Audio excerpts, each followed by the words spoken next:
Yes, Emil Kadlec here with the Diehards University. We have again John Laub, the scholar. We already did running back targets for DFS. Today we're going to do quarterback targets. How you doing, John? I'm doing great, Abel. It's great to be on the second episode here. You know, on footballdiehards.com, we have a written article with all the data analysis that we're using in the video today for quarterbacks. And we're here to help you set better lineups. And now this week, we're going to look at quarterbacks, how you target them and how you select one. Remember, you only get one each week. So it's very important that you hit on your quarterback in your DFS lineup, Emil. Sounds good. Are you ready for slide one? I am, my friend. There we are. Nice slides, by the way. Oh, thank you. So when I begin targeting my quarterbacks, these are the 5 tips that I want everyone to think about when they're trying to select a quarterback for their starting lineup. The first thing I look at is the opponent rankings versus quarterbacks. And I'm specifically looking at the bottom 10 defensive units. And when I do that, I'm looking usually over the last 3 games. If we're in week 12, the lineups, injuries, personnel, schemes, competition change so much. I'm not very worried about the defense in weeks 1 and 2. So in general, I target the 10 worst defensive units over the last 3 games because there's a pattern and maybe someone lost an all-pro safety, a starting linebacker's out, maybe a linebacker who covers in the cover 2 defense. So I like to target those defenses that have been poor for 3 weeks in a row. Next, I'm going to look for Vegas odds. I'm not going to pretend to be smarter than Vegas. So when Vegas is telling me that they're expecting a shootout, I'm going to look at that game for my starting quarterback. Usually, I hope to find a quarterback in an over-under game with 47 points. Hopefully, I'll get in that 49. Sometimes you get 50. But 47 is kind of the floor that I'm looking at. Emil, I love home underdogs, especially in a tight game.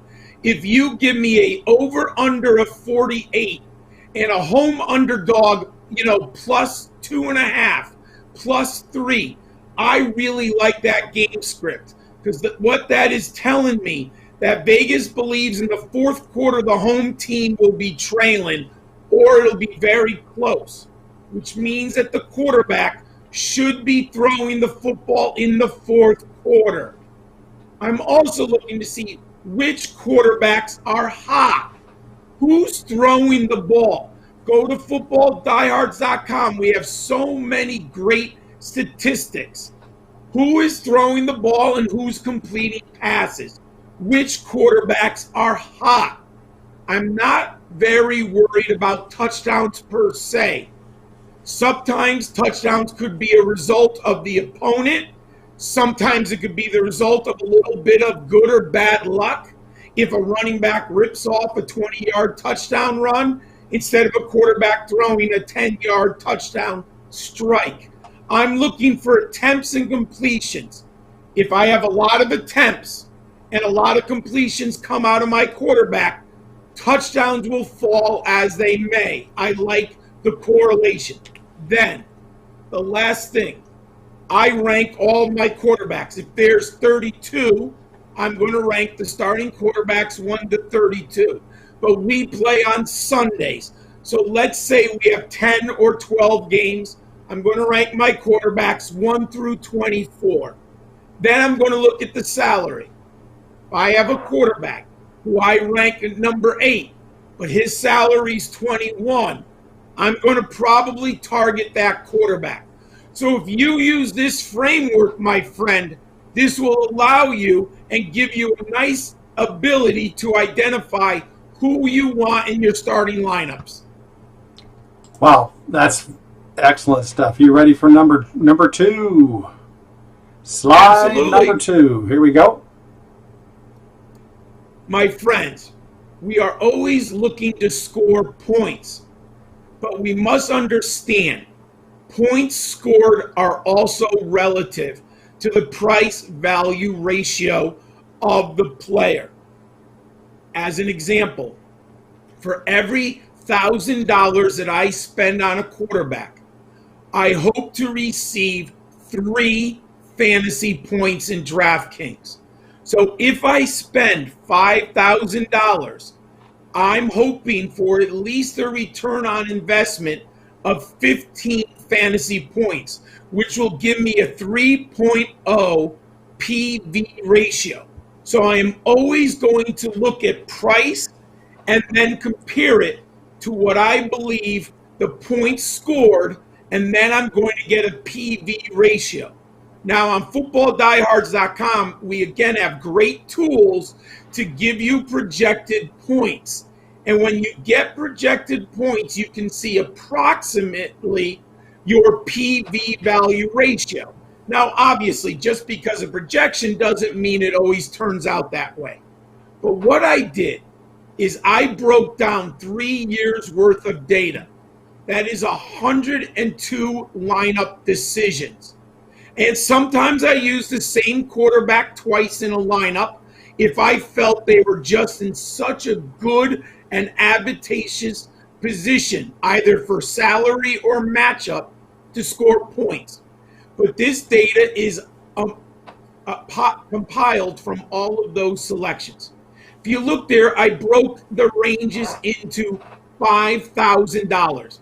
At the bottom end, you have price range of under $6,000. At the high end, you have over $7,500 for how much to spend on your quarterback.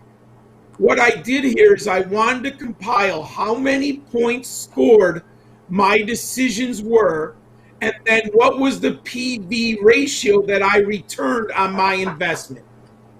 There's no question if you go to the high-end range, Emil, you are going to, in general, score more average points. You'll see there that my decisions in over the $7,500 price range, my decision scored 27.6 points. And I got a nice 3.55 PV ratio. But where I like to live in the salary range, in that 6,000 to 6,900, there's actually 2 different ranges there. My absolute preferred range is 6,500 to 6,900. Look at that, Emil. Yeah, 3.46 PV. That's great. I mean, you're talking less than a tenth of a point from the higher end. Now, you can obviously, I did not score as many points, but I'm saving over $1,000 in salary. And I can use that money in a high-end receiver or a high-end running back. So you always have to understand when you're putting together your lineup, what am I paying for my quarterback, and how does that allow me to spend money at the other positions? Now, I'm pretty happy at the 6,000 to 6,400 range. My PV is still good, 3.17. So I'm very happy I'm exceeding in my decisions over the 3.0 threshold. However, I don't score as many points in general, 19.8. But remember, I'm saving almost $1,500 where I could use that money at a top-end wide receiver. So you make these decisions with understanding what is available at the other positions. I'm at times all for going at the high end, as you can see. But if you go to the bottom, look at that, Emil. Yeah, under 6,000. That's crazy, right? When we go under $6,000, my average salary is $5,600, but my PV ratio is 3.78, and my average points were 21.2. So when the matchup is good, when you find that outstanding quarterback who is really cheap, it is worth the investment. We're going to talk about some of those later in the show, but you cannot shy away if the matchup and the opportunity is there for a quarterback who is very undervalued in DFS. Those sound fantastic. Yeah, that under 6,000, that's a lot of savings. Huge, right? Yeah. All right, you ready for slide number 3? Absolutely, my good friend. There we are.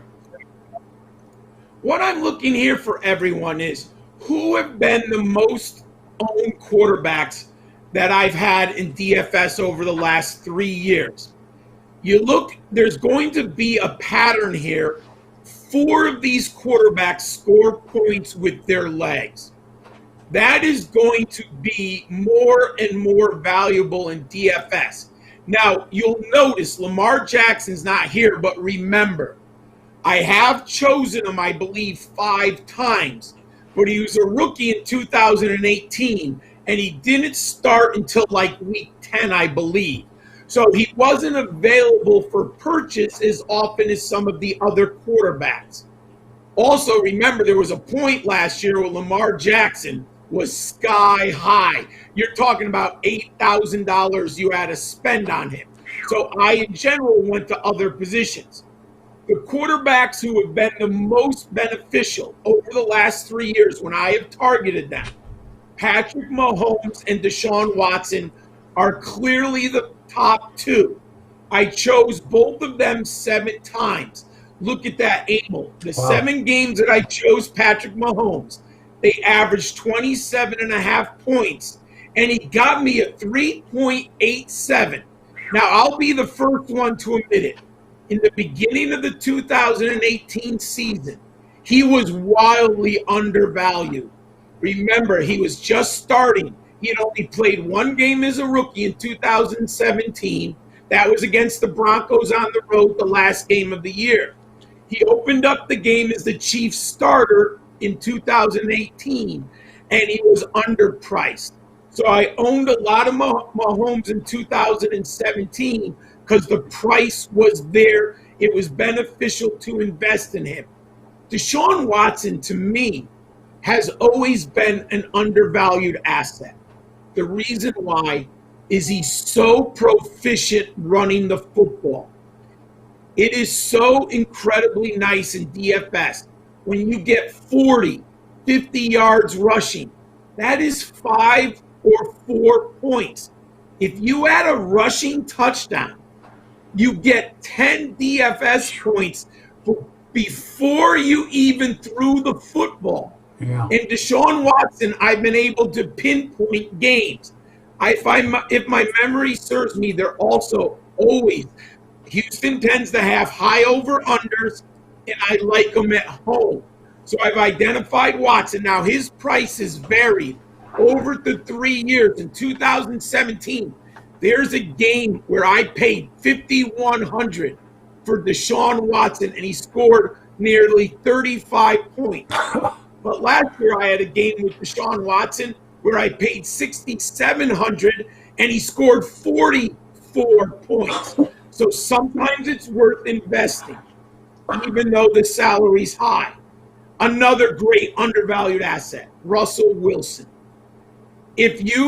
Now he's going to be an anomaly. If you are looking for attempts and completions, you might not like Russell Wilson. But Emil, there's one thing I've learned. He is the most efficient quarterback when he is on and the Seahawks offense is humming. He's not going to throw the ball 45 times a game. But Russell Wilson is going to be so efficient when he throws the ball 30 times a game. He can make up for the lack of attempts and completions with his efficiency. Also, you'll notice Russell Wilson runs the football. He's not as dynamic as he was in 2016 per se. But Russell Wilson in the right matchups can still get you 30 yards rushing, and he still might scramble for a touchdown, which is 9 points. So when I've identified Russell Wilson, you get the 3.82 PV ratio and 25.9 points. Now, Ben Roethlisberger's interesting. Obviously, most of these numbers came from 2017, 2018. We know he got hurt in week 2 last year. I actually started him in that game he got hurt. That's why the numbers are so bad. He only scored 3 points that week he got hurt. But still, in the other games I targeted him, his numbers were pretty good, understanding that that one game last year brought him way down. Now, the one that's fascinating this year, Emil, is Cam Newton. Yep. All of these numbers come from 2018 and 2017. I don't think I used Cam Newton once last year because he opened up at a high-end salary and then he got hurt. Plus, we kind of knew he was a little bit hurt coming into the season, so I wasn't willing to pay the cost early. But when Cam Newton is on, look at that. Average 23.5 points and a 3.7 PV ratio. Why is that interesting? He's a Patriot. We're going to talk about Cam Newton a little bit more, and I have never wavered. I knew Cam Newton. He's going to win that job. He's going to be the Patriot starter. There's no question in my mind. Go to our Football Diehards magazine. It's the only place you can see my season-long rankings. I have Cam Newton as my 11th ranked season-long quarterback. There's never been a question in my mind he's going to win the job in New England. And then Steady Eddie, Matt Ryan. People, Matt Ryan is always a good, nice floor investment DFS starter. In the right matchup, I've scored over 40 points with Matt Ryan. But also, Matt Ryan is very consistent with that 18 to 21 points per game. And when you have the right value, look at that. He has scored 22 points a game in my 6 decisions with the PV ratio of 3.55. Matt Ryan this year, that passing game is loaded with Julio Jones, Calvin Ridley, Hayden Hurst, and an upgraded offensive line. You know what I just read today, Emil? I did not realize this. I think there's 6 teams in the NFL that are returning all 5 of their starting offensive linemen. Guess what team returns all 5 starting offensive linemen? Atlanta Falcons. The Atlanta Falcons. Woo! You know there's going to be some juicy score. You know, they're going to move the football. They're going to score points in Atlanta. I like Matt Ryan again this year, Emil. Yeah, he's a guy people forget for some reason, and this again shows how even in DFS he can be a valuable player. That's just fantastic. All right, we're ready for slide number 4. Yes. There we are. All right. So we kind of foreshadowed this earlier. Paying for quarterbacks under the $6,000 price range. When they pop up in the right matchup, Emil, I'm going to dig in. I'm going to go for it. Last year, Ryan Tannehill, former number 1 pick of the Miami Dolphins, never achieved the status of a first-round pick. Now, he had his moments in Miami, and he was better younger and earlier in his career than at the end in Miami. But when he got that job in Tennessee last year, he was wildly underpriced for the Tennessee Titans. And because the Titans, people believe, and they are for the most part, a ground and pound offense with Derrick Henry. However, Ryan Tannehill was so cheap last year in DFS as a starting quarterback. I invested in him early and often. And I'll pinpoint the game against the Oakland Raiders. He ended up throwing for 391 yards and 3 touchdowns, and he scored 31.5 points last year. He was a great value. Now, we also know, Emil, right now, there is a quarterback who will not be drafted in fantasy football, and you and I probably have 60 years experience of fantasy football. And we know that there is a quarterback on waiver wires in every league across the nation this year that no one is drafted, and they will make an impact in a season-long league and or DFS. Last year it was Ryan Tannehill. He happened to lead me in a 2-quarterback super flex league to the championship game because he was so good down the stretch. What a great waiver wire and what a great DFS starter. Andy Dalton, much maligned. Everyone has a perspective of Andy Dalton. But you know me, Emil, I don't hold grudges. And in DFS, you have to have a short memory and you cannot hold grudges. Andy Dalton, over the last 3 years, in the right matchup, has been a good DFS option. Now, there's always risk. Andy Dalton can be hit or miss, but at times he has been terrific. And you see in this matchup, he played the Falcons, ironically. He had 337 yards passing and 3 touchdowns. Another one, Case Keenum, after he led the Minnesota Vikings to the NFC Championship, and they lost, he was a free agent. John Elway signed him and brought him into Denver. Still can't believe in that first week of the 2018 season, Case Keenum was only $5,100 for the Broncos. Now, they played the Seahawks, and maybe people shied away because they thought of the Legion of Boom. But in 2018, they weren't the Legion of Boom anymore. They were still good, but they weren't that suffocating secondary that we had been used to. And at 5,100, the price was amazing. He ended up passing for 329 yards and 3 touchdowns that day.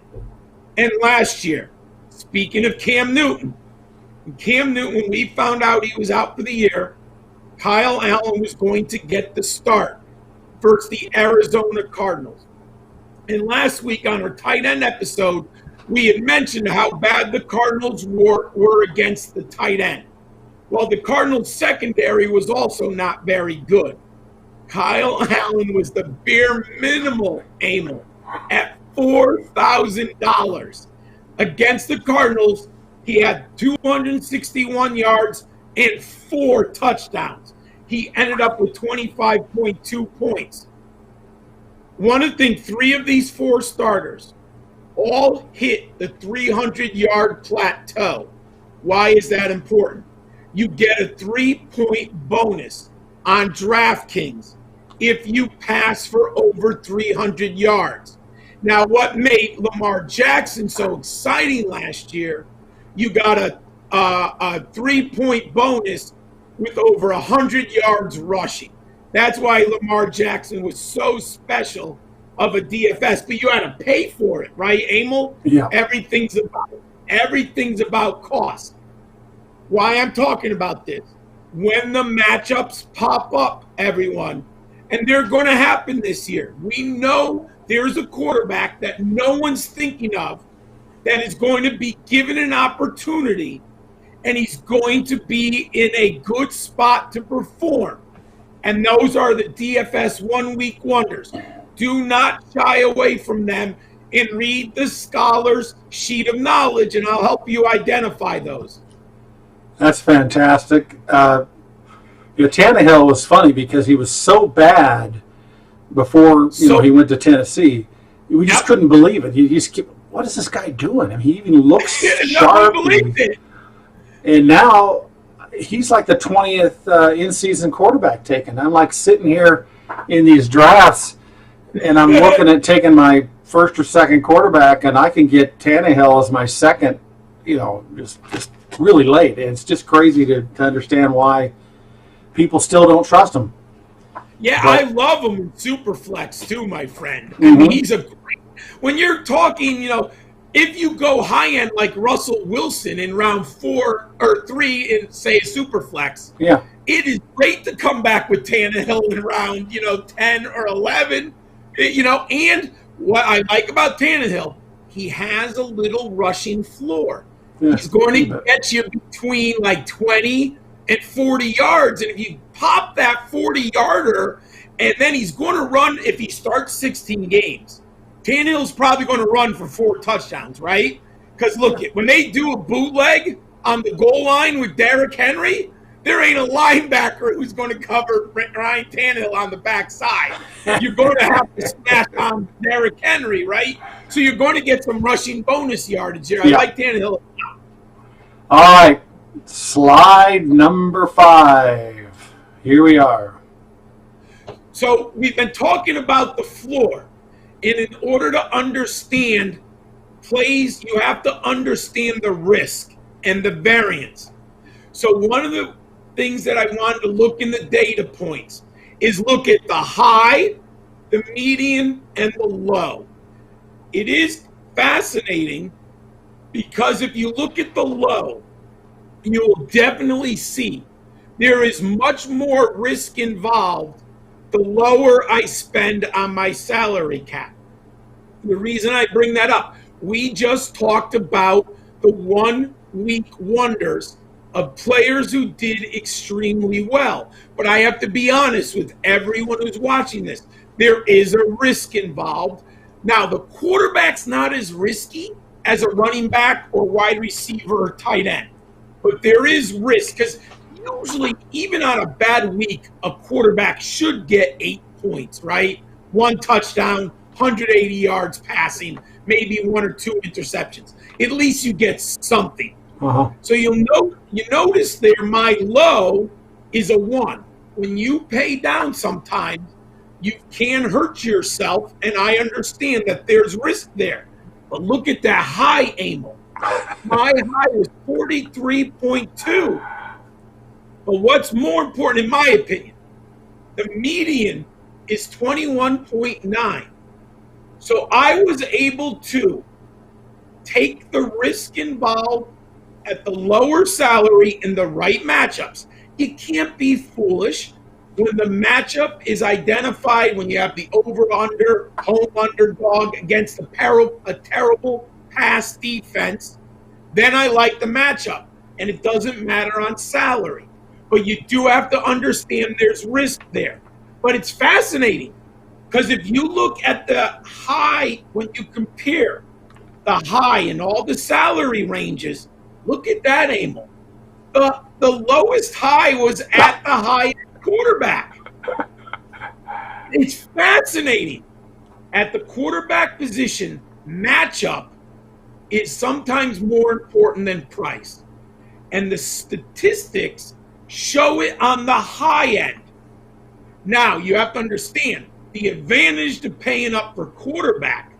Look at the low. The higher you pay, the floor is raised. Yeah. You go from a low of 1 to a low of 3.3, 5.9, a real nice 14.8 or 20.8. I kind of look at paying up. It's like buying insurance on your car. You don't necessarily want the insurance. You hate paying the bill. But if something ever happens, it is sure a good thing to have insurance, right? Yep. So that, that shows you if I'm paying up, I'm insuring myself of a really bad afternoon. And some people don't embrace risk. I am willing to do it in the right matchup, but it doesn't mean that I get more points.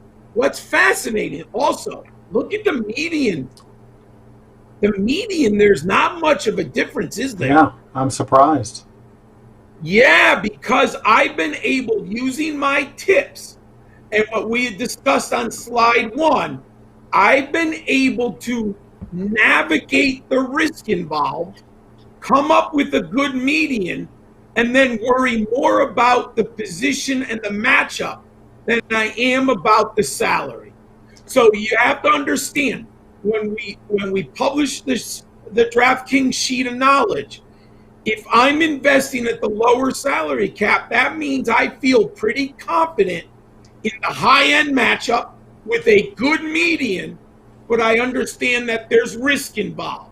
And what I do in the sheet of knowledge is I identify high-priced quarterbacks and lower-priced quarterbacks, and you can use that to make your own decisions on who you want to start at the position. Oh, that's good stuff. It really gives you, because at certain, you're going to decide where you want to take your risks. Maybe you decide you are going to take your risks at quarterback given that particular week. So Yeah, and sometimes there's not a good cheap quarterback, right? You have to pay up. There's just, I can't. Yeah, you don't get the numbers don't work for you, so you're stuck. Yes, like sometimes you look like, I can't pay for any of these matchups even though they're cheap. So you go up. So obviously the slate dictates where you're going in price sometimes. That's fantastic. This is good stuff. All right, slide number 6, the final slide. Here we go. We mentioned this last week. I'm already looking at the DFS slate, and I've identified, it's early, my friends, but 3 matchups that I like in the price ranges that we've been discussing. And a lot of them are kind of dependent on my tips. Emil, I love Matt Stafford here. The Bears defense, it's not the defense of 2018. They just lost one of their best cornerbacks, if not their best cornerback for the season. And his name eludes me, so I apologize for that. But the Bears secondary is not as good as it was. They don't have Vic Fangio, who was the defensive coordinator in 2018. I think the Lions are sneaky smash play here. I still don't have the confidence in the running game. I think Matthew Stafford here is going to throw the ball 40 to 45 times against an overrated defense, and he's only 6,200. Emil, I love Matt Stafford here. Wow. We talked about him. I alluded to it. Cam Newton's going to destroy the Dolphins, my friends. Oh. Absolutely destroy the Dolphins. You know as well as I do, Josh McDaniels and Bill Belichick are scheming against their former coach. They are going to rip the Dolphins apart, and they're going to embarrass the NFL for not signing Cam Newton. He is going to smash Miami in this matchup, and I can see it now. Cam Newton already has his post-game attire. He's got his hat. He's got his jacket. He's going to come out there. He is going to talk. They are going to blow out the Dolphins, and he's only 6,100. And then a sneaky one, Jimmy Garoppolo. I think people are going to shy away from this because the wide receivers are going down in San Francisco. Mm-hmm. But I believe in Kyle Shanahan.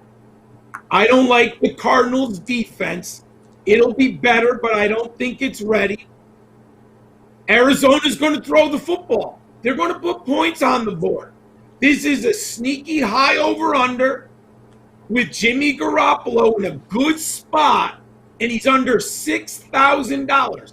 Now, Jimmy Garoppolo is risky because he does have a low floor, but he has a huge ceiling. I haven't done the numbers. I've been looking, so we'll have a decision on these 3 by the time the sheet of knowledge comes out.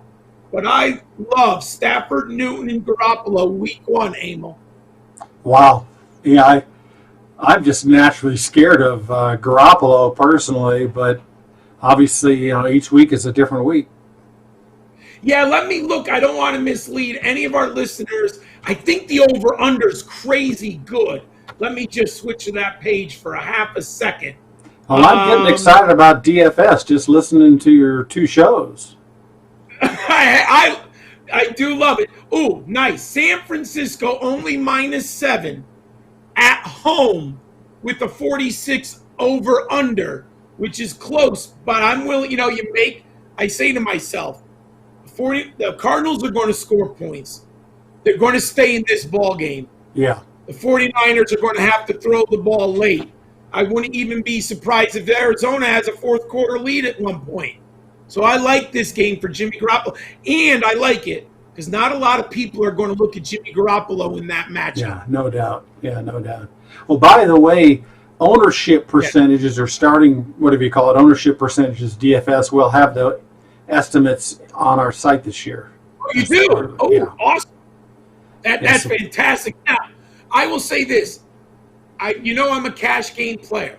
I don't worry about ownership in cash games. But Emil, every DPP is about ownership. Yeah. You've got to be able to find players that are on less than 5% because you're competing against everyone else.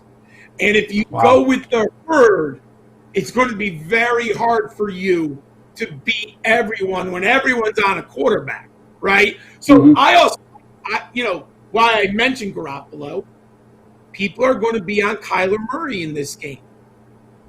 If you're in GP, I think you pivot to Garoppolo. Because Garoppolo has high-end upside. And people are going to look at the 49ers run game, and they're going to look at the Arizona passing game. So what do? I pivot. I'm going to take the Arizona run game and the 49ers passing game. And this is a spot where you might go George Kittle in the flex with Jimmy Garoppolo. And maybe you come back with a Christian Kirk on the backside. So it's really that's the type of lineup. And next show, I want to do tips for lineup building. And I just alluded to it a little bit there. Sounds good. Yeah, well, let us know when you want to do that. That's fantastic. Well, these are great. This is really inspiring me. I need to sit down and do my research with all this, and can't wait for the next one also. So thank you so much. This is really great. It's my pleasure, Emil. Thank you for everyone who listens and watches. Football Diehards University rocks. I love it, and I love coming on with you, Emil. Sounds great. We'll talk to you on the